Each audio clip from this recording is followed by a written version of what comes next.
اعوذ باللہ من الشیطان الرجیم بسم اللہ الرحمن الرحیم الحمد للہ رب العالمین ثم الصلاۃ والسلام سیدنا و نبینا و مولانا بالقاسم محمد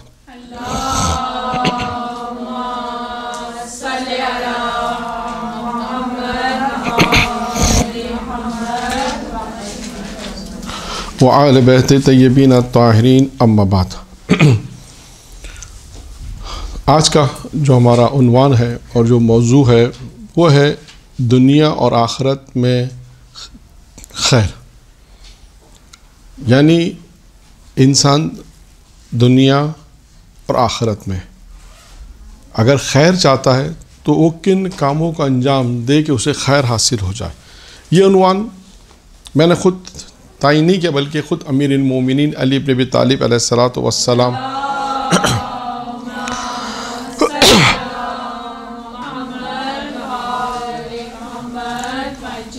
اپنے ایک صحابی کو جب چند نصیحتیں کی تو اس وقت آخر میں امیر المومنین نے چند نصیحتیں کرنے کے بعد یہ جملہ کہا کہ اگر جو باتیں میں نے تمہیں بیان کی ہیں، یعنی جو باتیں امیر المومنین نے آخر میں بیان کی ہیں، میں آپ کو پہلے بیان کرتا ہوں کہ اپنے صحابی سے کہا بولے نوف بقالی، اس سے کہا کہ جو باتیں میں نے تمہیں بیان کی ہیں اگر تم ان پر عمل کرو گے تو دنیا اور آخرت میں تمہیں سعادت ملے گی، خیر ملے گی اور دنیا آخرت میں تم کامیاب ہو جاؤ گے۔ تو وہ چیزیں کیا ہیں انشاءاللہ وہ بیان ہوں گی، لیکن آپ یہ دیکھیں کہ اللہ نے انسان کو دنیا میں خلق کیا ہے۔ یہ دنیا ایک وسیلہ ہے تاکہ اس دنیا میں انسان ان کاموں کو انجام دیتا ہے اور اسی کاموں کے ذریعے سے انسان آخرت میں اگر اچھے کام ہے تو اسے آخرت میں بھی اچھا اجر و ثواب ملے گا، اور خدا نخواستہ اگر کچھ کوتاہیاں ہیں، غلطیاں ہیں، یا خدا نخواستہ جان بوجھ کے اگر کوئی گناہ کیے تو پروردگار اس کی سزا اسے دے گا۔ تو اب دو مرحلے انسانی زندگی کے، ایک دنیا ہے جو فانی ہے، جو ختم ہونے والی ہے، خود انسانی زندگی بھی فانی ہے، انسان کی زندگی بھی ختم ہونے والی ہے۔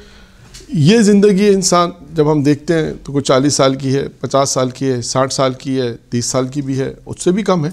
یعنی اللہ نے انسانی زندگی میں ہر طرح کی ایج، یا یوں کہیے کہ ہر طرح کی جو موت کے واقعات ہیں جب ہم دیکھتے ہیں تو ہر طرح سے اس میں موت واقع ہوتی ہے۔ کم عمری میں بھی موت ہے، 10-12 سال میں بھی ہے، 20 سال میں، 22 سال میں، اس طرح مختلف۔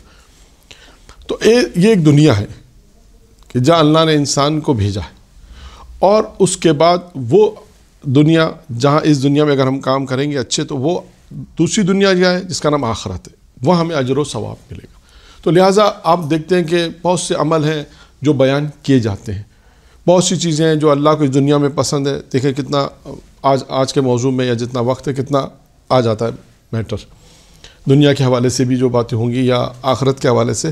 تو خلاصہ کیا ہے کہ ہماری گفتگو کا کہ یہ کہ دنیا اور آخرت دو چیزیں۔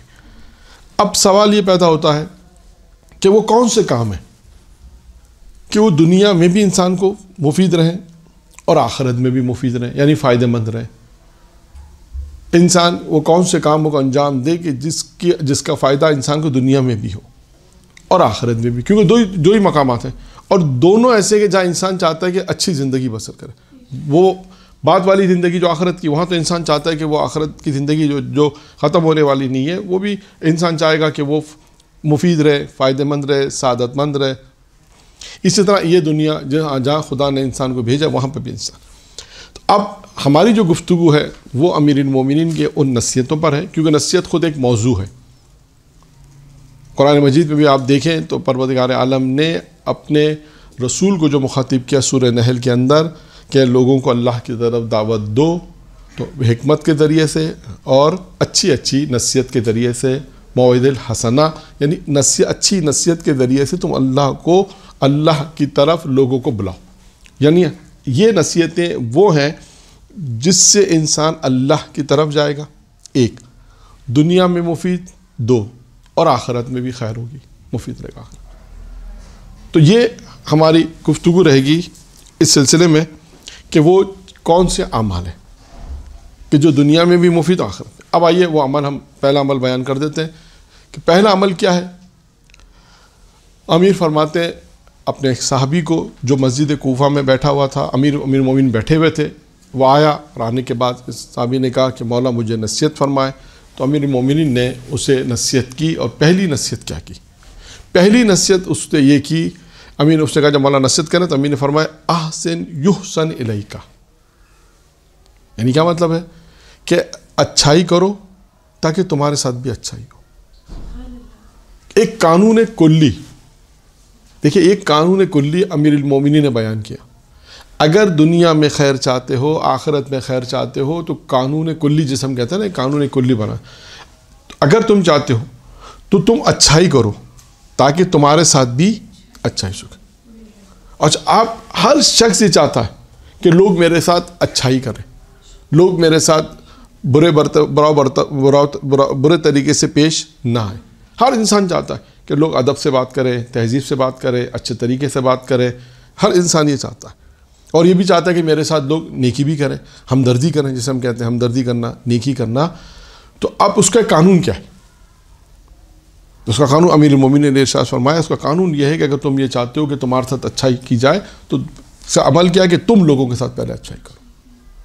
تم لوگوں کے ساتھ اچھائی کرو گے تو تمہارے ساتھ بھی اچھائی ہوگی. اب انسان، اب یہ دیکھیں یہ کلی موضوع ہے، اس میں بہت سارے واقعات ہیں. آپ نے سنے ہوں گے، اہل علم سے بھی سنے ہوں گے، کتابوں میں بھی ہیں کہ اچھا اس کی کوئی نہ کوئی ایک مثال ضرور ہوگی. کوشش کروں گا کچھ چیزوں کی میں مثال پیش کر سکوں گا. ہو سکتا ہے کچھ چیزوں کو میں صرف سرسری سا بیان کر دوں، ان کی مثالیں شاید بیان نہ کریں، لیکن کچھ چیزوں کی ہم مثال کوشش کریں گے کہ ان کی مثالیں پیش کریں، کہ اس مثال کے اندر ہم یہ واضح کریں گے کہ امیر المومنین نے جو یہ ارشاد فرمایا کہ اچھائی کرو تاکہ تمہارے ساتھ بھی اچھائی کی جا سکے. اب کیونکہ واقعات جو مجھے سنانے اس میں ٹائم لگے گا، میرا خیال ہے 2-3 منٹ رہ گئے ہیں، تو لہٰذا کوشش ہم یہ کریں کہ ابھی وقفہ کرتے ہیں جیسے طریقہ کار ہے. تو وقفے کے بعد جو ہے وہ واقعہ کہ یہ پہلا قانون جو ہم نے بیان کیا کہ انسان دنیا اور آخرت میں اگر خیر چاہتا ہے تو پہلا کیا قانون ہے کہ اچھائی کرو. تم اچھائی کرو تاکہ تمہارے ساتھ بھی اچھائی ہو جائے. اب اس بات کو سمجھانے کے لیے مجھے آپ کو تقریباً ایک واقعہ کافی ہوگا، جو میں ایک واقعہ بیان کروں گا تو اس سے یہ بات واضح ہوگی کہ دیکھیں دنیا میں اگر انسان دوسروں کے ساتھ اچھائی کرتا ہے تو اللہ اس کے ساتھ کس طرح اچھائی کرتا ہے. ایک یہ بھی ہے، اور دوسری یہ بھی کہ ایک مومن دوسرے مومن کے ساتھ فائدہ. آپ کو ممکن آپ کسی کے ساتھ اچھائی کریں تو، اور یہ اسی قانون کے تحت لوگ بھی آپ کے ساتھ اچھائی کریں گے، ایک یہ ہوگا. اور اللہ کی طرف سے بھی آپ کے پاس ہیلپ ہوگی، کمک ہوگی، مدد ہوگی، اللہ بھی آپ کی مدد کرے گا. تو انشاءاللہ جو واقعہ جو ہے وہ میں وقفے کے بعد بیان کروں گا. درود پڑھیں محمد و آل محمد.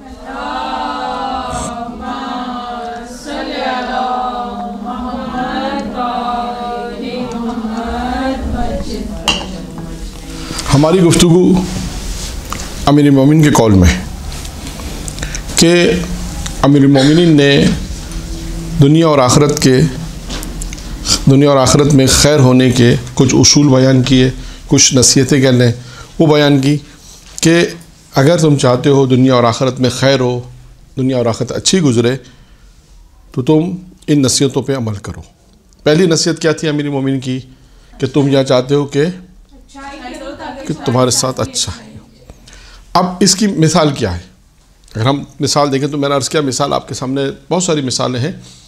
ایک مثال میں آپ کے سامنے پیش کرتا ہوں کہ جس میں ایک تاریخ میں ایک واقعہ لکھا ہے کہ ایک شخص ایک کاروان کے ساتھ حج کے لیے گیا، اور جب وہ کوفہ پہنچا، کیونکہ اس زمانے کا حج آپ کے علم میں ہے کہ طولانی سفر ہوتا تھا، 2-3 ماہ کے بعد انسان ایک مقام پہ شہر پہنچتے تھے، پھر اس کے بعد جا کر وہ مکہ پہنچتے تھے. پہلے وہ پہنچا، کاروان جو ہے وہ پہنچا کوفہ میں، شہر کوفہ پہنچا تو اس شخص نے دیکھا کہ ایک خاتون ہے جو جہاں ہم کوڑا وغیرہ پھینکتے ہیں وہاں پر کچھ چیز تلاش کر رہی ہے. تو اس نے پوچھا کہ تم یہاں کیا تلاش کرو؟ یہاں تو لوگ کچرا پھینکتے ہیں، اس میں یہاں تو نجاست بھی گرتی، آ کر لوگ ہر چیز پھینکتے ہیں، تم کیا تلاش کرو ادھر؟ اس نے کہا کہ میں سیدانی ہوں، شوہر مر گیا ہے، بیوہ ہوں، بچے یتیم ہیں، اور کچھ کھانے پینے کو نہیں ہے، تو میں یہاں پر کچھ وہ چیز تلاش کرنے، شاید کچھ میرے بچوں کو مل جائے۔ اس شخص کو بڑا رحم آیا اور اس نے جو پیسے اپنے حج کے لیے رکھے تھے وہ پیسے اس نے اس سیدانی کو دے ڈالی، اور اس کے بعد کہا کہ یہ پیسے لو اور اپنی مشکلات حل کر لو۔ اس کے بعد یہ شخص جب کاروان والوں سے اس کی گفتگو ہوئی تو کاروان والوں سے کہا کہ میں نہیں جا سکتا۔ کہا کیوں نہیں جا سکتے؟ کہا بس میں نہیں جا سکتا، اب آپ کاروان لے جائیں حج کے لیے۔ کاروان چلا اور حج کرنے کے بعد جب وہ واپس آیا تو ایک شخص اس کے پاس آیا، اس کاروان میں سے ایک شخص اس کے پاس آیا اور آ کے کہنے لگا کہ یہ منی میں تم سے میں نے 10,000 دینار ادھار لیے تھے، منی میں یہ 10,000 دینار تم کو میں آج قرضہ واپس کر رہا ہوں، میں نے کہا تھا کہ میں کوفے میں تمہیں دے دوں گا اور منی میں تم نے مجھے دیے تھے۔ اب یہ شخص حیران ہوا، کہنے لگا میں تو گیا ہی نہیں، میں نے تو اس سال حج کیا ہی نہیں ہے، تو تمہیں کس نے پیسے دیے؟ کہا آپ تھے حج پر، آپ کی میری منی میں ملاقات ہوئی، آپ سے میری بات چیت ہوئی، مجھے پیسوں کی ضرورت تھی، قرضے کی ضرورت تھی، آپ سے میں نے کہا مجھے 10,000 دینار چاہیے، آپ نے مجھے 10,000 دینار دیے اور یہ بھی کہا تھا کہ کوفہ پہنچ کے میں واپس کر دوں گا، تو میں کوفہ آ گیا ہوں، اب یہ 10,000 دینار اپنی امانت واپس لے لو۔ یہ اصرار کرتا رہا کہ میں تو گیا ہی نہیں، میں نے تو حج کیا ہی نہیں، اور وہ اصرار کرتا رہا کہ نہیں آپ ہی تھے، آپ ہی نے مجھے 10,000 دینار دی اور یہ 10,000 دینار لے لو۔ اب دونوں میں کافی بحث، اسے کہا بھائی یہ 10,000 دینار لو اور جاؤ، میں واپس جا رہا ہوں۔ اب یہ شخص پریشان ہے کہ 10,000 دینار میں نے تو حج کیا ہی نہیں، کس طرح کیا ہوا واقعہ ماجرا، بہت پریشان رہا، اور آخر جب یہ پریشانی کے عالم میں سویا، لکھا کہ خواب میں پیغمبر آئی اور پیغمبر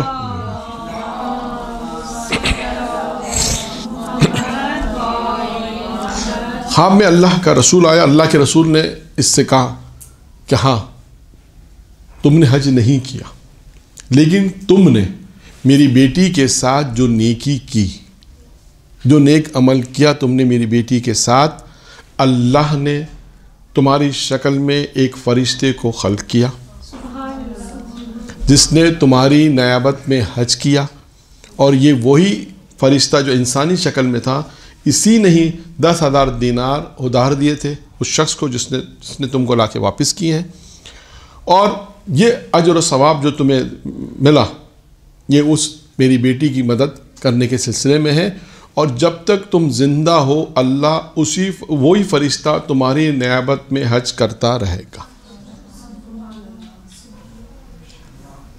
تو اب آپ دیکھیے، میں نے بہت جلدی اس کو آپ کے سامنے بیان کیا ہے کہ اب اس واقعے میں کیا ہے کہ ہم نے کسی کے ساتھ نیکی کی، اللہ نے کس طرح اس کا اجر و ثواب ہمیں دیا، اور کس طرح اللہ نے وہ پیسے ہمیں لوٹائے۔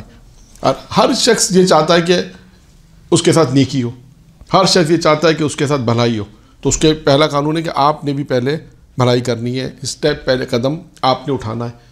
تو یہ ایک مثال میں نے آپ کے سامنے پیش کی کہ جس میں یہ بالکل واضح ہے مثال کہ اگر تم چاہتے ہو کہ تمہارے ساتھ اچھائی ہو تو دوسروں کے ساتھ تم اچھائی شروع کر دو۔ یہ پہلا ایک اصول ہے۔ دوسرا اصول کیا ہے؟ ارحم ترحم، تم رحم کرو تاکہ تم پہ رحم کیا جائے، تم رحم کرو تاکہ تم پر رحم کیا جائے۔ اب یہ بھی ہے، ہر شخص چاہتا ہے کہ ایک دوسرے سے تعلقات میں لوگ ہم پر رحم کریں، ہمارے سے ہمدردی کریں، محبت سے پیش آئیں۔ یہ انسان کی فطرت میں ہے کہ ایک دوسرے سے محبت سے پیش آئیں، ایک دوسرے کے ساتھ ہمدردی کریں، ایک دوسرے کے ساتھ اچھے تعلقات رہیں۔ تو اس کا طریقہ کیا ہے کہ آپ پہلے ان کے ساتھ ہمدردی کریں، ان پر رحم کریں۔ جب آپ یہ کام کریں گے تو دوسرا بھی آپ کے ساتھ یہ کام کرے گا۔ اچھا، اب یہاں رحم دیکھیں، رحم سے مراد دو معنی ہوتے ہیں، ایک ہمدردی ہے، یہاں پہ ہمدردی ہے، کوئی پریشان ہے آپ اس کی مدد کریں، یہ بھی ہمدردی ہے، رحم ہے کہ آپ کوئی پریشان تھا آپ نے اس کی مدد کر دی۔ اچھا، اب یہاں سے میں ایک اور موضوع کو بھی بیان کرنا چاہتا ہوں کہ یہاں پہ انہوں نے امیر المومنین اس روایت نے صرف ایک جملہ کہا، لیکن تاریخ کے واقعات اگر ہم پڑھتے ہیں تو ہمیں ایک اور چیز بھی نظر آتی ہے۔ یہ رحم ہم اس کو اگر اور وسیع کرنا چاہیں تو یہ رحم صرف انسانوں کے ساتھ نہیں بلکہ ہم دیکھیں جانوروں کے ساتھ بھی۔ خود روایتوں میں آیا کہ جانوروں کے ساتھ اچھا سلوک کرو۔ اب ہم دیکھتے ہیں کہ اگر کوئی جانوروں کے ساتھ اچھا سلوک کرے تو اللہ اسے کیا دیتا ہے، پھر ہم اس سے یہ اخذ کریں کہ جانوروں کے ساتھ اچھا سلوک کرنے سے، ان پہ رحم کرنے سے انسان کو یہ کچھ پروردگار اجر ثواب دیتا ہے، تو یہ سوچے کہ انسانوں کے ساتھ کرنے کا اللہ کتنا دے گا. یہ بھی ہے. انسان کا بھی میں ایک واقعہ پہلے انسان کا سنا دوں، ایک حیوان کا بھی، تاکہ بات ہو جائے. یہ بھی بنی اسرائیل میں ایک میاں بیوی تھے. شاید پچھلے سال یا 2 سال پہلے شاید یہ واقعہ بیان ہوا ہو، لیکن میں بہت جلدی حدیث کو بیان کر دیتا ہوں تاکہ آپ کے اذہان میں یہ بات آ جائے کہ بنی اسرائیل میں بھی میاں بیوی تھے، غریب تھے. اللہ نے چاہا کہ انہیں دولت دی جائے. حیات القلوب میں علامہ مجلسی نے اس واقعے کو لکھا ہے. شوہر کے خواب میں فرشتہ آیا، بیوی کے خواب میں بھی آیا، اور دونوں کو یہ کہا کہ اللہ یہ چاہتا ہے تمہیں دولت دے. بیوی نے بھی کہا میں اپنے شوہر سے پوچھ کے بتاؤں. شوہر نے کہا میں اپنی بیوی سے، اور بیوی نے کہا میں اپنے شوہر سے پوچھوں. ایسا نہ ہو کہ میں ہاں کر دوں، شوہر کہ تم نے کیوں ہاں کی، بیوی ہاں کہہ دے شوہر کی کیوں ہاں کی، شوہر ہاں کر دے بیوی کہ تم نے کیوں ہاں. تو دونوں نے اتفاق سے ایک ہی کہا کہ بھائی ہم صلاح مشورہ کر کے پھر یہ دیکھیں گے کہ اللہ کا جو ارادہ ہے کہ اللہ ہمیں دولت دینا چاہتا ہے 15 سال کے لیے. کتنے سال کے لیے؟ 15 سال. اب جب دونوں اٹھے، دونوں نے خواب ایک دوسرے کو بیان کیا، تو اب کیا فیصلہ کریں؟ تو فیصلہ کرتے ہیں کہ اللہ ہمیں دولت دینا چاہتا ہے تو ہم دولت لے لیتے ہیں اللہ کی، بغیر زحمت کے اللہ دے رہا تو ہم اللہ کی دولت 15 سال تک ہمارے پاس آتی ہے، ٹھیک ہے ہم رہ سکتے ہیں. دونوں نے فیصلہ کیا کہ ٹھیک ہے. اب یہ فیصلہ کرنے کے بعد اللہ کی طرف سے ان کے پاس دولت آنا شروع ہوئی. اب انہوں نے کیا دولت کا سوال یہ بغیر زحمت کے دولت آ رہی ہے نا، تو کیا انہوں نے اس دولت کا؟ وہی کیا جو اس روایت میں کہ ایک دوسرے پر رحم کیا. ارحم تو رحم. کیا دوسروں کو دینا شروع کیا، دوسروں کی مدد کرنا شروع کی. دوسرے جو دوستان، ہمسائے، رشتہ دار جو مشکلات میں تھے ان کی مدد کرنا شروع کی، ان پر رحم کیا. کوئی آیا کسی مدد کے لیے اس کو پیسے دیے، کوئی کسی طرح آیا اس کی ہیلپ کی، کوئی آیا اس کی مدد کی. تو اس طرح انہوں نے اس 15 سال اس طرح گزار دی. جو اللہ انہیں دیتا رہا وہ دوسروں کو دیتے رہے. پھر 15 سال جو مکمل ہو گئے، انہیں اس بات کا یقین ہو گیا کہ اللہ جو ہے یہ دولت ہم سے لے لے گا. قرار تھا کہ 15 سال تک ہمارے پر رہے گی. اور 15 سال کے بعد پھر جب خواب میں فرشتہ آیا تو اس نے کیا کہا؟ اس نے یہ کہا کہ اللہ کا ارادہ یہ ہے کہ تمہاری نیکی اللہ کو بہت پسند آئی، کہ تم نے جو دوسروں کے ساتھ ہمدردی کی، جو نیکی کی، یہ اللہ کو بہت پسند آئی، اور اللہ کا ارادہ ہے جب تک تم زندہ ہو یہ دولت تمہارے پاس رہے گی. تو آپ دیکھیں یہ کہ دوسروں کے پر انسان اگر ہمدردی کرے گا تو اللہ تعالیٰ بھی اس کے ساتھ ہمدردی کرے گا، اور دوسروں کے دلوں میں اللہ رحم پیدا کرے گا. اگر ہم انسانوں کے ساتھ ہمدردی کریں گے دوسروں کے ساتھ، تو اللہ ان کے دلوں میں ہمدردی رحم پیدا کرے گا، اور وہ ہمارے ساتھ ہمدردی کریں گے. پھر آگے چلتے ہیں. اب حیوانات کے قصے بھی بہت ہیں، ایک نہیں ہے، کئی قصے ایسے ہیں کہ حیوانوں کے ساتھ اگر انسان نے رحم کیا تو اللہ نے اسے کیا دیا. میں صرف ایک قصہ آپ کے سامنے بیان کرتا ہوں. ہندوستان کا ایک بادشاہ تھا ناصر الدین شاہ. اس کا طریقہ کار یہ تھا کہ وہ روزانہ شکار پہ جاتا تھا. یہ ایک طریقہ کار تھا، لیکن اس نے اپنی زندگی میں ایک کام انجام دیا. وہ کام کیا انجام دیا کہ اس کا جہاں سامان گوڈاؤن جسے ہم کہتے ہیں، جہاں سامان رکھا ذخیرہ ہوتا ہے، وہاں اس نے اتفاق سے یہ دیکھا کہ کچھ حیوانات ہیں جنہیں دودھ کی ضرورت ہے، ان کا دودھ نہیں ہے. تو اس نے اپنے نوکروں سے کہہ کے ان کے لیے دودھ کا انتظام کیا، ان جانوروں کے لیے جنہیں دودھ کی طلب تھی. انہوں نے دیکھا کہ مر رہے ہیں، ان کے پاس دودھ نہیں ہے، ان پر رحم کیا. اور اس کے بعد ان کے جب اس قابل ہو گئے، روزانہ ان کو دودھ دیتا رہا، اس قابل ہو گئے کہ وہ وہاں سے جا سکتے تھے، وہاں سے چلے. اب ناصر الدین شاہ کا طریقہ کار کیا تھا کہ روزانہ وہ جب جنگ کے لیے شکار کے لیے جاتا تھا، روزانہ شکار کے لیے جاتا تھا، اور اس کے بعد واپسی پر کسی ایک دوست کے یہاں وہ لوگ قیام کرتے تھے کہ بھئی آج کھانا اس کے کھائیں گے، آج کھانا اس کے کھائیں گے. یہ ان کا ایک طریقہ کار تھا. اب جس دن ناصر الدین شاہ کی باری تھی کہ آج شکار پہ جانا ہے، اور شکار کے بعد اب اس کے گھر کھانا کھانا ہے، شام کو نکلے شکار کے لیے، اور شکار کرتے کرتے رات ہو گئی. اب دوستوں نے اصرار کیا کہ بھئی جنگل میں ہم یہیں رک جاتے ہیں، کل صبح انشاءاللہ چلیں گے. اس نے اصرار کیا نہیں، میرے گھر آج کھانے کی دعوت ہے تو میرے گھر کھانا ہے. بہرحال دوستوں کی بات اسے ماننی پڑی. رات ہو گئی تھی، اس نے کہا کہ ٹھیک ہے رات کا وقت ہے، صبح ہم چلے جائیں گے. اب رات جب وہ جنگل میں رکا تو اچانک یہ بیدار ہوا. اب دیکھیے گا، اچانک بیدار ہوا، اور بیدار ہو کے ایک دم پریشان ہوا. تو پوچھا دوستوں نے کیا ہوا اچانک بیدار ہو گیا؟ تو کہا میں نے خواب میں چوتھے امام کو دیکھا.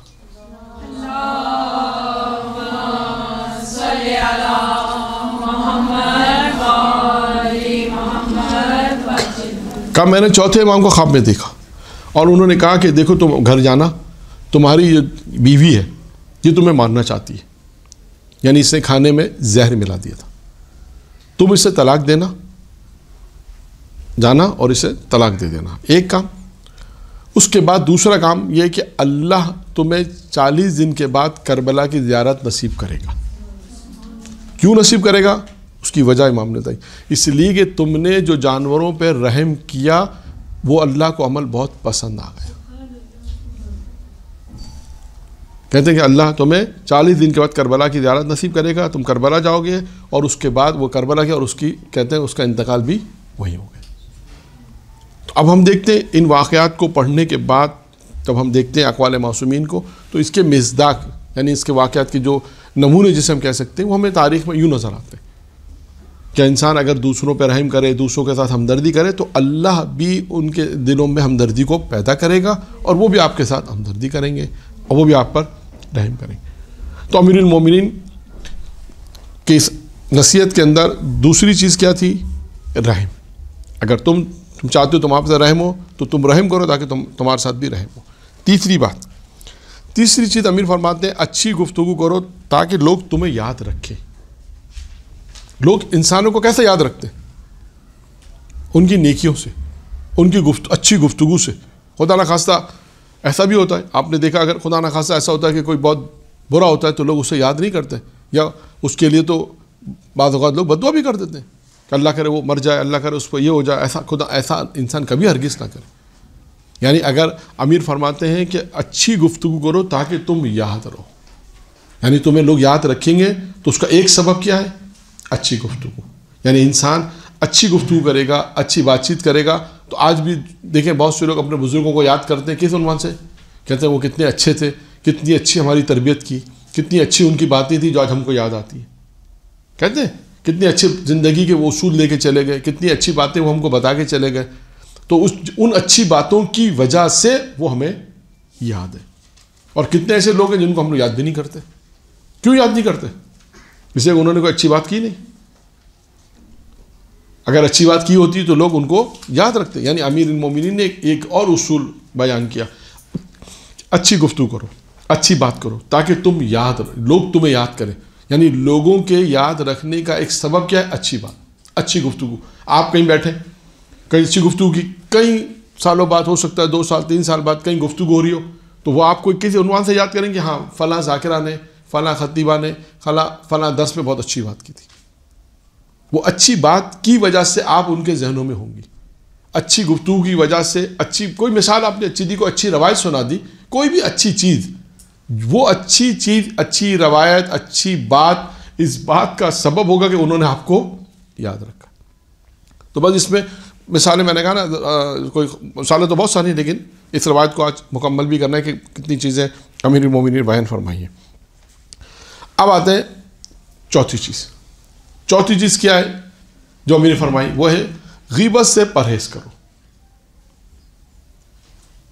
غیبت سے انسان کو چاہیے انسان پرہیز کرے، غیبت سے انسان بچے۔ اب یہاں پر پہ ایک روایت امیر المومنین امام رضا علیہ الصلوۃ والسلام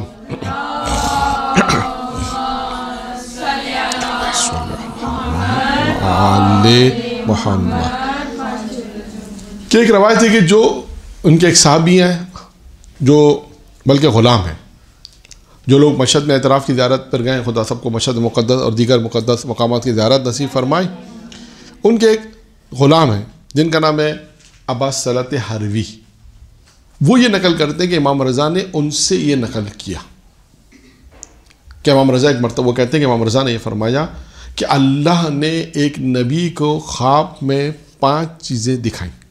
لیکن ہمارے مورد ایک چیز البتہ، لیکن اسی روایت کے فائدہ یہ ہوگا کہ آپ کو دوسری چیزیں بھی پتہ چل جائیں گی۔ اس روایت کا پڑھنے کا ایک فائدہ یہ بھی ہے کہ آپ کو کچھ چیزیں اور بھی اضافہ ہو جائیں گی آپ کے انشاءاللہ۔ امام روایت ہے تو امام علیہ السلام نے کیا بیان کیا کہ اللہ نے اپنے ایک نبی کو خواب میں 5 چیزیں بیان کی۔ نمبر 1، اس نبی سے کہا، خواب میں الہام کیا اس نبی کو، امام رضا فرماتے ہیں کہ تم جب صبح اٹھو جو چیز تمہیں پہلی نظر آئے وہ کھانی ہے۔ جو چیز بھی تمہیں نظر آئے پہلی نظر کیا کرنی ہے؟ اسے کھانا ہے. جو چیز بھی تمہیں نظر آئے, تم آنکھ کھلی, جو چیز سامنے نظر آئے تمہیں کیا کرنا ہے؟ کھانا ہے. ایک. دو, دوسری چیز جو نظر آئے تمہیں اس سے فرار اختیار کرنا ہے. نہیں, دوسری چیز نظر آئے اسے زمین میں دفن کرنا ہے. جو چیز نظر آئے تمہیں اسے زمین میں دفن کرنا ہے. تیسری چیز کیا تھی؟ کہ جو کوئی تمہارے پاس آئے اسے قبول کرنا. چوتھی چیز, تمہارے پاس آئے, جو چیز آئے اسے خالی ہاتھ نہیں لوٹانا, اس کی حاجت کو قبول کرنا. اور پانچویں چیز یہ تھی کہ پانچویں چیز تھی جو تم دیکھو اسے فرار اختیار کرنا. پانچویں چیز جو بھی تمہیں نظر آئے اس سے فرار اختیار کرنا. ٹھیک ہے, 5 چیزیں میں نے بیان کر رہا ہوں, امام رضا علیہ السلام کی روایت ہے. پہلی چیز کیا ہے؟ آپ لوگ لکھ رہے ہیں تو ساتھ ساتھ بیان کرتے ہیں. پہلی چیز کیا ہے؟ جو چیز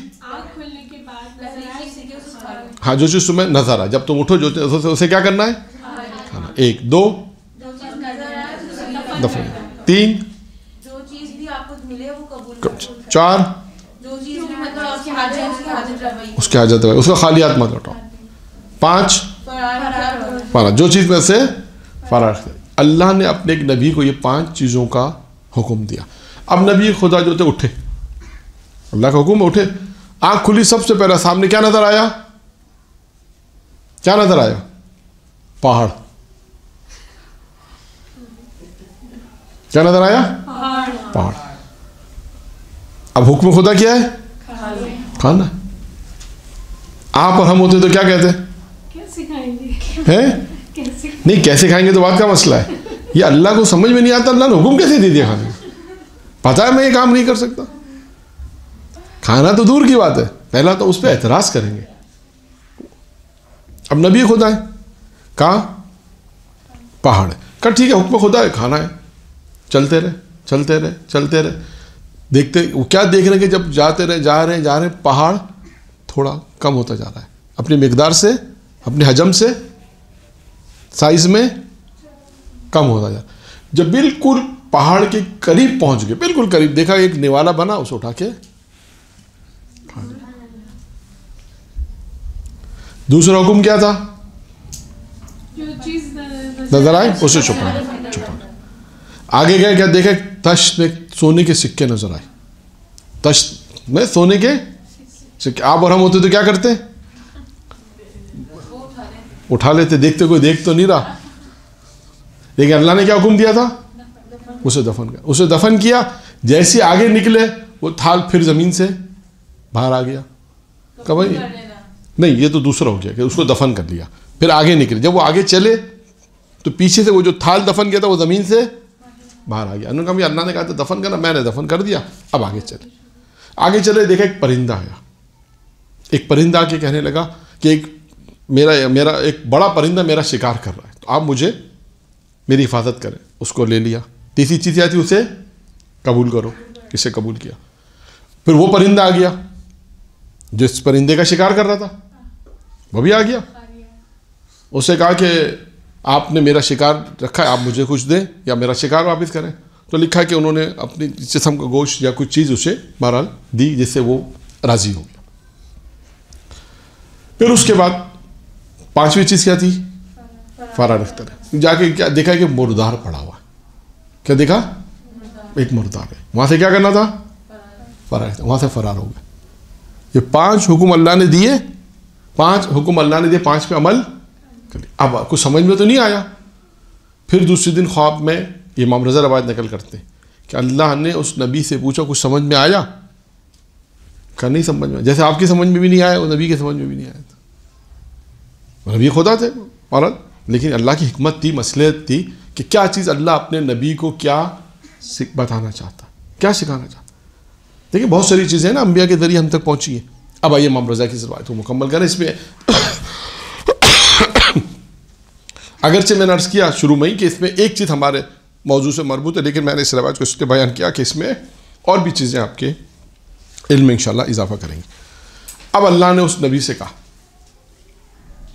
کہ فلسفہ سمجھ میں آیا؟ کہ نہیں, کچھ فلسفہ تو سمجھ میں نہیں آیا. کہ دیکھو جو چیز, پہلی چیز میں نے تم سے کہا جو نظر آئے اسے کھاؤ, جب تمہاری آنکھ کھلی تو کیا نظر آیا؟ پہاڑ. کا پہاڑ مثل غصہ ہے. اگر اس پہ کنٹرول کر لیا تو مثل وہ ایک نوالا ہے جو تم نے کھایا. تو غصہ پہاڑ جو ہے وہ مثل غصہ ہے. یعنی اس کو کھانا کتنا مشکل ہے، یعنی سر غصے کو کنٹرول کرنا بہت مشکل ہوتا. تو لہٰذا اس کو کنٹرول جب کرو گے، غصے پہ اگر تم نے اپنے غصے پہ کنٹرول کر لیا تو وہ ایسا ہے جیسے ایک شیرین نوالا ہوگا جسے تم نے کھایا. نمبر 1. نمبر 2 کا وہ تمہیں جو کہا تھا تش سونے کا دفن کرنا، وہ تمہاری نیکیاں تھیں. تمہارا کام ہے اپنی نیکیوں کو چھپاؤ. خدا کہتا ہے میرا کام ہے نیکی کو ظاہر کرنے کا کام. تم اپنی نیکیوں کو انجام دو لیکن چھپا کے انجام دو. اور میرا کام ہے نیکیوں کو ظاہر کرنا. تیسرا جو تم سے کہا تھا کہ وہ پرندے کو قبول کرنا، اس کا مطلب یہ تھا کہ اگر کوئی تمہیں نصیحت کرے، نصیحت کرنے والا، تو اس کی نصیحت کو قبول کرو. جو کہا تھا کہ پرندے کو لو، اس کا مطلب یہ تھا کہ نصیحت کو قبول کرو. چوتھا جو آیا شکار کے لیے اور کہا کہ جس نے شکار طلب کیا، اس کا مطلب یہ تھا کہ اگر کوئی تمہارے دروازے پر آئے تو اسے خالی ہاتھ مت لوٹاؤ، بالآخر کچھ نہ کچھ دے دو. اور پانچواں اور آخری جو تم سے کہا گیا ہے کہ مردار سے فرار اختیار کرو کا، اس کا مطلب ہے غیبت سے فرار اختیار کرو. دیکھیے کہاں سے روایت کہاں پہنچ گئی ہماری. تو غیبت سے انسان پرہیز کر، امیر مومنین فرماتے ہیں. یہ تھی چوتھی چیز. اب آئیے پانچویں چیز. پانچویں امیر مومنین ارشاد فرماتے ہیں کہ جھوٹ بولتا ہے وہ شخص، یعنی جھوٹا ہے وہ شخص جو اپنے آپ کو حلال زادہ تو کہتا ہے لیکن ہماری اولاد سے اور ہم سے نفرت کرتا، دشمنی کرتا.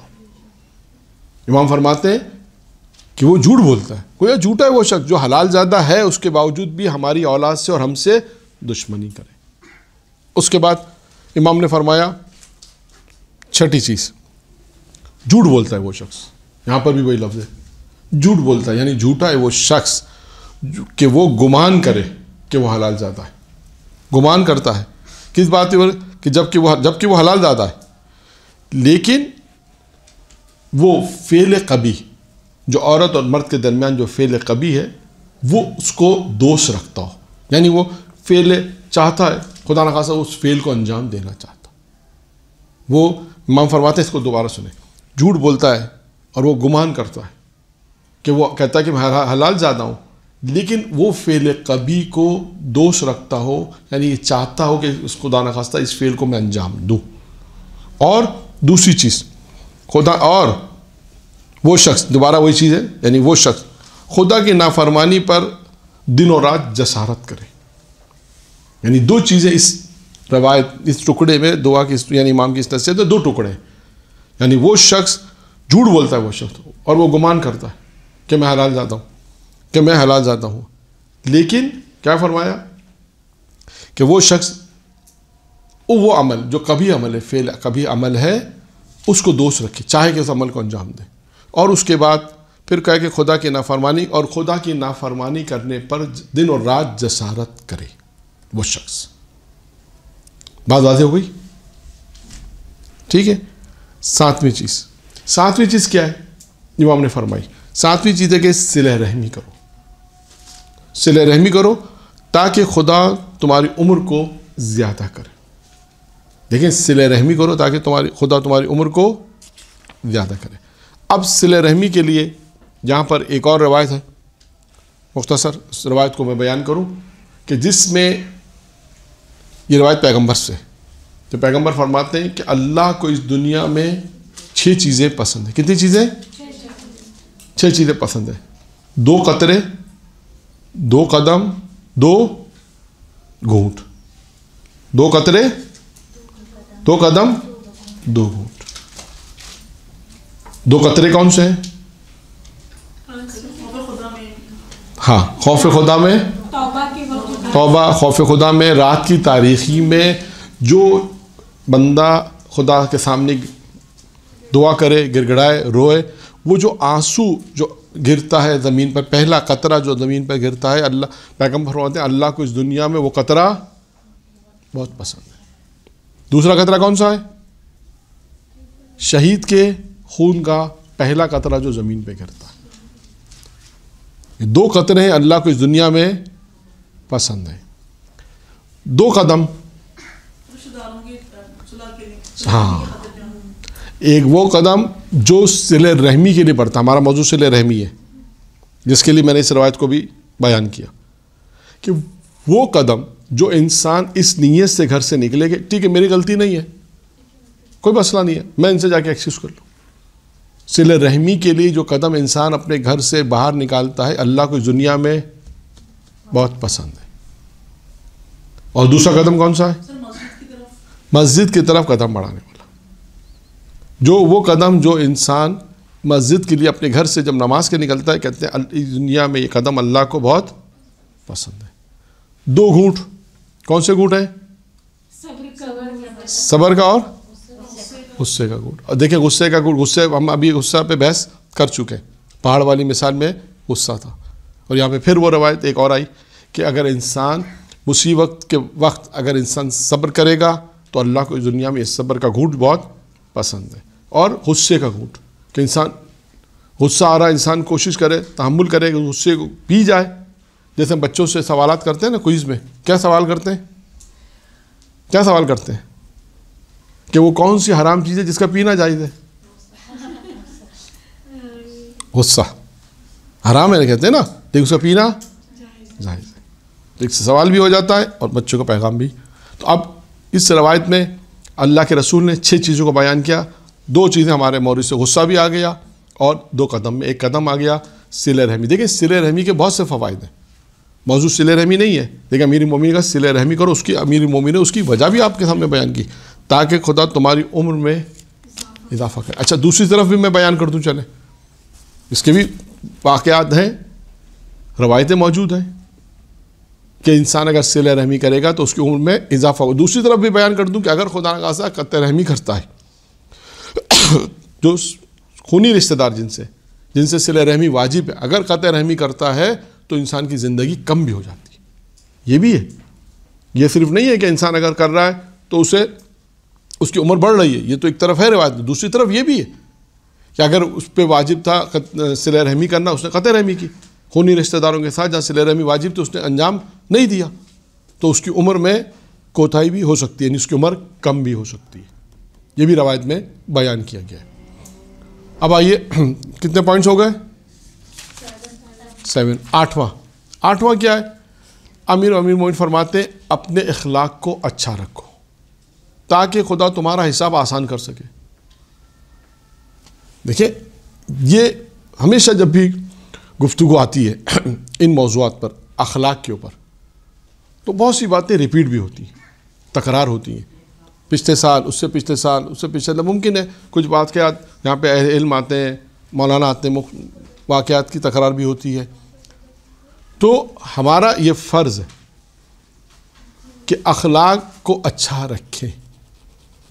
آپ دیکھیں معاشرے میں جتنی بھی مسائل ہیں، بیشتر مسائل اگر آپ اس کو تجربہ کر کے دیکھیں، گھر کے مسائل ہوں، سماج کے مسائل ہوں، محلے کے مسائل ہوں، جو انسان جوائنٹ فیملی سسٹم میں رہتا ہے وہاں کے مسائل ہوں، اسکولس، کالج، یونیورسٹی، آپ کو مشترکہ چیز اخلاق نظر آئے گا. اچھا یہ اخلاق ہے وہ چیز، اچھا اخلاق وہ ہے کہ اگر کوئی شخص مسلمان نہ بھی ہو، فرض کریں اخلاق تو اچھا سب کو ہو سکتا ہے، اس کے لیے کوئی مسلمان ہونا شرط تو نہیں ہے. یعنی اچھا اخلاق وہ چیز ہے، اگر میں مثال دے رہا ہوں، روایت میں ہے کہ اگر اللہ کے رسول کو کوئی قتل کرنے آتا ہے، ایک گروہ آیا تھا قتل کرنے، سب کو گرفتار کیا، امیر المومنین سے کہا کہ سب کی گردن اڑا دو، کیوں؟ اللہ کے رسول کو قتل کرنا ہے، سوائے ایک شخص کے، کہ ایک شخص کو چھوڑ دو، سب کو مار دو. اس ایک شخص نے کہا کیا مجھے بھی میرے ساتھیوں کے ساتھ بھیج دیں، مجھے بھی اوپر بھیج دیں، مار دیں، مجھے کیوں روک کے رکھا ہوا، مجھے بھی قتل کر دیں؟ کہا نہیں، ابھی جبرائیل نازل ہوئے اور جبرائیل نے کہا ہے کہ تمہارے اندر کچھ صفات، اچھی صفات جن ہے، چند صفات بیان کی گئی. ان اچھی صفات میں ایک صفات تمہاری اچھی یہ ہے کہ تمہارا اخلاق بہت اچھا اور اللہ کو بہت پسند ہے. اب آپ سوچئے کہ اچھا اخلاق اگر کسی غیر مسلمان میں ہے اور اللہ کو اتنا پسند ہے کہ اگر اس کے رسول کو قتل کرنے بھی آ رہا ہے تو اللہ کے رسول کہتا ہے اسے قتل نہیں کرو. تو آپ سوچیں اگر کسی مومن و مومنہ میں اچھا اخلاق ہو. آپ دیکھیے پریکٹس تجربہ کر لیں کہ انسان اچھے اخلاق سے کتنے گھر سے ہی ہو جائیں گے. ہاں خدا نہ خواستہ یہ آپس کے جو مسائل پیدا ہو جاتے ہیں, جھگڑے جو ہو جاتے ہیں, اس پہ انسان یہی کرتا ہے, کبھی ہمیں غصہ آ گیا کنٹرول نہیں کیا, بد اخلاقی ہو جاتی ہے. غصے میں کیا کام ہوتا ہے؟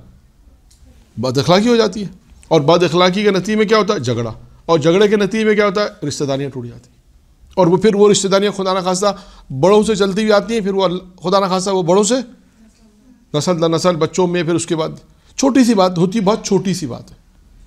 ہم دیکھتے ہیں بہت سی بات جب سننے میں آتے ہیں, بہت سے واقعات تجربات سننے میں آتے ہیں تو دکھ بھی ہوتا ہے, افسوس بھی ہوتا ہے کہ اتنی چھوٹی سی بات تھی, اور یہ کہتے ہیں کہ ٹھیک ہے مجھ سے غلطی ہو گئی.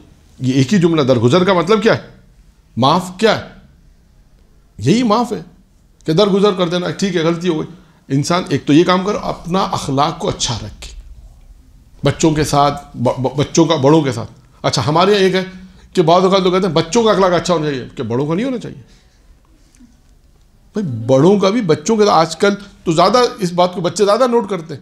ذرا سا آپ ڈانٹ دیں, اور بالخصوص کسی اور کے سامنے ڈانٹا تو اور مصیبت ہے.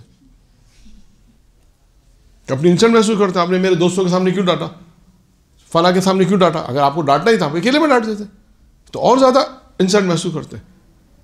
تو کیا کہتے ہیں, وہ کہتے ہیں اچھا آپ نے کوئی بات کہی, غصے سے کہی, ڈانٹ کے کہی, تو کیا کہیں گے؟ اچھا یہ بات آپ آرام سے نہیں کہہ سکتے تھے, کہتے ہیں. یعنی بچوں کو بھی یہ توقع ہے کہ ہمارے پیرنٹس ہمارے اچھے طرح بات کریں. جیسے بڑوں کو توقع ہے اگر کوئی آپ کے ساتھ بد اخلاقی سے پیش آئے تو آپ فوراً کہیں گے آپ کو اخلاق نہیں سکھائی, آپ کو کسی نے اخلاق نہیں سکھایا, فوراً آپ کہیں گے آپ کے پیرنٹس نے آپ کو تمیز نہیں سکھائی, ہم فوراً آپ کا اخلاق کہاں جاتا ہے.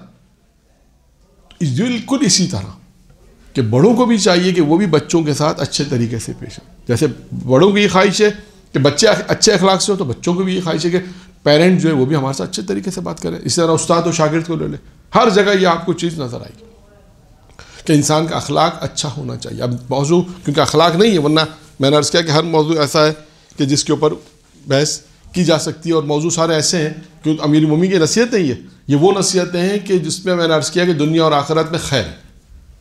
اخلاق اچھا رکھیں, آپ دیکھیے گا کتنے اس میں برکت ہوتی ہے. آپ تمام معصومین کی زندگی کو اٹھا لیں, تمام معصومین کی زندگی, 14 معصومین زندگی کو اٹھائیں, آپ اس میں اخلاق سر نظر آئے گا کہ معصومین کے ساتھ لوگ آتے تھے, کس طرح پیش آتے تھے, کس طرح وہ ان کو جواب دیتے تھے. پھر اسی طرح آپ کو معصومین کی زندگی جو ہمارے لیے حجت ہے, پھر ہم اور آگے جا کے دیکھتے ہیں تو علماء کرام مجتہدین کی زندگی بھی آپ دیکھیں, اس میں بھی آپ کو تحمل نظر آئے گا. کوئی آ کے بد اخلاقی کرتا ہے تو وہ کیسے اچھے طریقے سے جواب دیتے ہیں. تو بہرحال یہ سب نمونے ہیں ہمارے پاس کہ جو معصومین کی زندگی تو ہمارے لیے حجت ہے. ہر امام کی زندگی میں امیر المومنین سے لے کر آپ پیغمبر سے لے کے جناب زہرا, ابھی ایام فاطمہ گزرے, آپ نے جناب زہرا کے اخلاق کے واقعات سنے ہوں گے.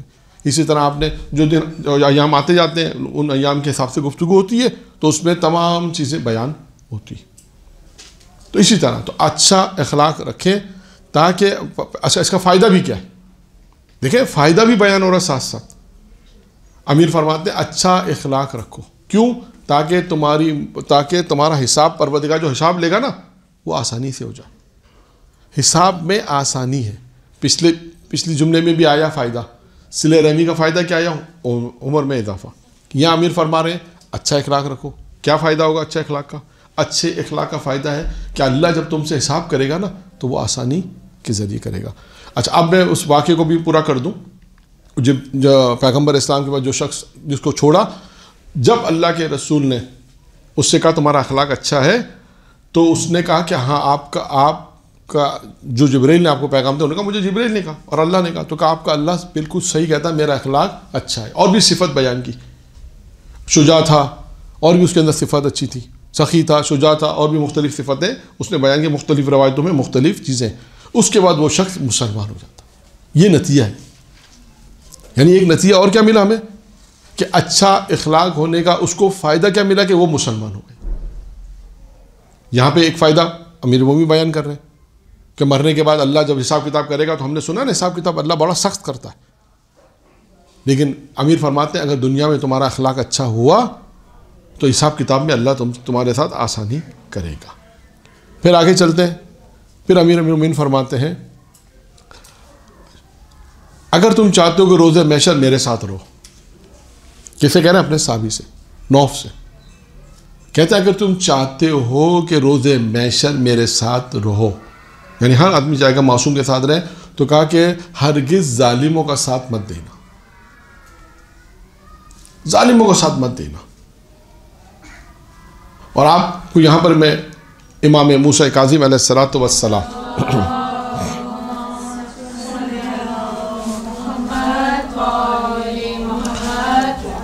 کی زندگی میں بہت سے واقعات نظر آئیں گے۔ ایک واقعہ جو ظالم کے حوالے سے، اچھا ظالم کا ساتھ مت دو، اس کی مدد نہ کرو، کس حد تک؟ وہ امام موسیٰ کاظم کی زندگی میں نظر آتا ہے۔ آپ کو سنا وہ واقعہ ہوگا کہ وہ ایک شخص جو اونٹ بادشاہ کو دیتا تھا، ہارون کو اونٹ دیتا تھا تاکہ وہ حج پر جائے اور حج سے واپس آتا تھا، تو امام نے اس سے کہا، ابراہیم جمال غالبا نام تھا، ابراہیم جمال غالبا نام تھا، تو اس سے کہا صفان، غالباً صفان جمال، صفان نام تھا۔ امام نے کیا کہا اس سے کہ تم جو بادشاہ کو اونٹ دیتے ہو، کرائے پر کہاں دیتا ہوں، کہا تمہاری خواہش یہ ہوتی ہے کہ بادشاہ زندہ واپس آ جائے؟ کہا مولا یہ خواہش ہوتی ہے کہ بادشاہ زندہ واپس آ جائے تاکہ مجھے کرایہ مل جائے اونٹوں کا۔ امام نے کہا تمہاری یہ خواہش بھی کہ بادشاہ زندہ رہے، یہ بھی ظالم ہونے کے ظالم میں اس کے ظلم میں مدد کرتا ہے۔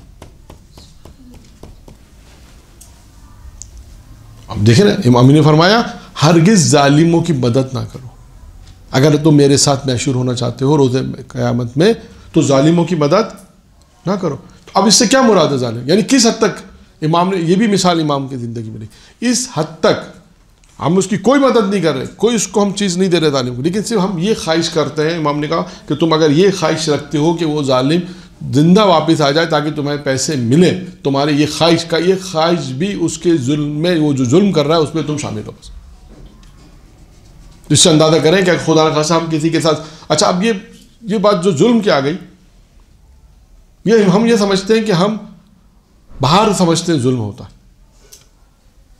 آپ پریکٹیکل میں اپنی زندگی میں دیکھیے گا کہ خدا نہ خواستہ ہم کسی کے ساتھ ظلم تو نہیں کر رہے، یہ بھی دیکھیں اب کسی کے ساتھ ناانصافی تو نہیں ہو رہی۔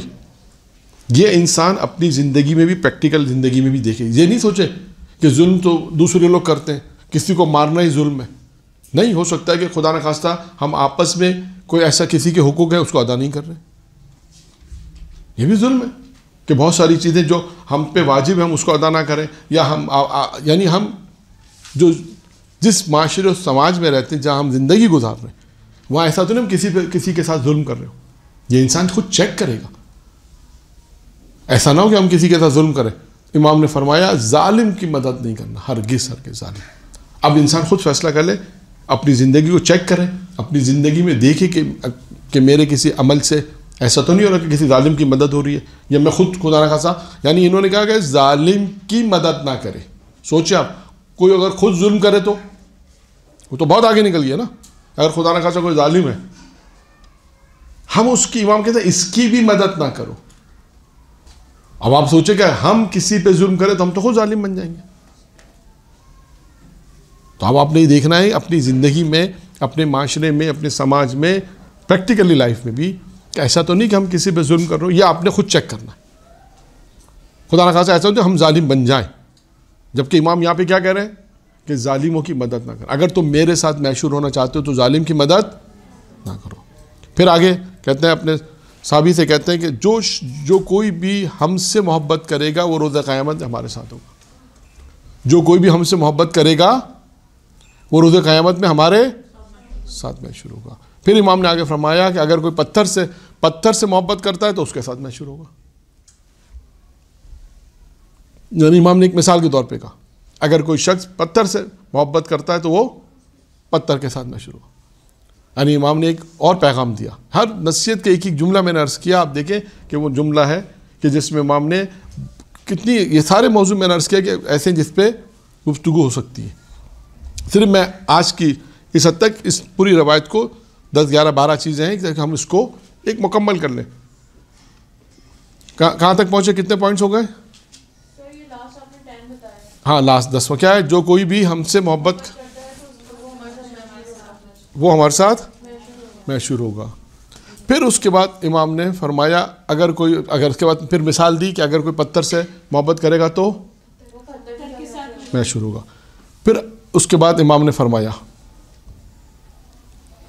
ہاں یہ بہت اہم جملہ امام فرما رہے ہیں. اب جو جملہ آ رہا ہے وہ پریکٹیکلی طور پہ ہوتا ہے، معاشرے میں ایسا کرتے ہیں. امام نے فرمایا ایسا نہ کرو. کیسا نہ کرو؟ کہ لوگوں کے سامنے تو اپنے آپ کو بہت اچھا پیش کرو، ہے نا.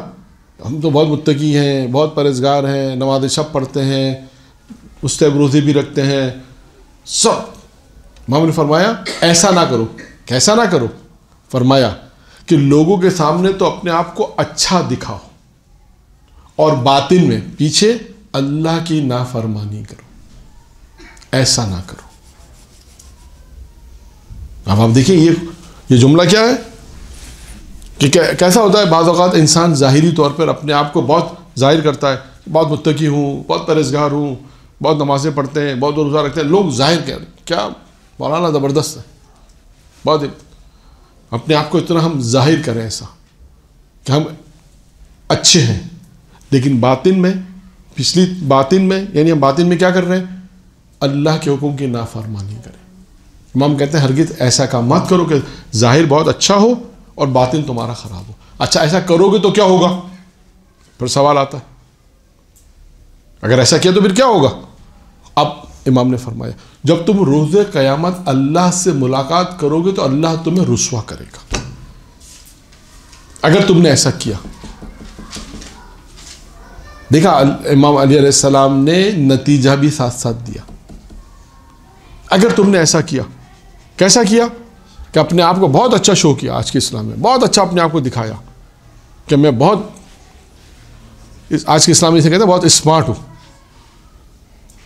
بہت زیادہ اپنے آپ کو شو کیا کہ میں بہت اچھا ہوں، لیکن باطن میں کیا ہے؟ اللہ کی نافرمانی ہو رہی ہے. جب کوئی دیکھنے والا نہیں، جبکہ دیکھنے والا خدا ہے وہاں پر. لیکن ہم ظاہری اعتبار سے کیا سمجھتے ہیں کہ یہاں میں کوئی دیکھنے والا نہیں ہے، لیکن حقیقت میں اللہ ہے جو دیکھ رہا ہے. اور اگر ہم اس میں وہاں پر اگر گناہ کریں، پروردگار عالم کی معصیت کریں، پھر امام فرماتے ہیں اگر تم نے ایسا کام انجام دیا تو پھر پروردگار عالم کیا کرے گا؟ اس کے نتیجے میں روز قیامت جب تمہاری اللہ سے ملاقات ہوگی تو اللہ تمہیں رسوا کرے گا.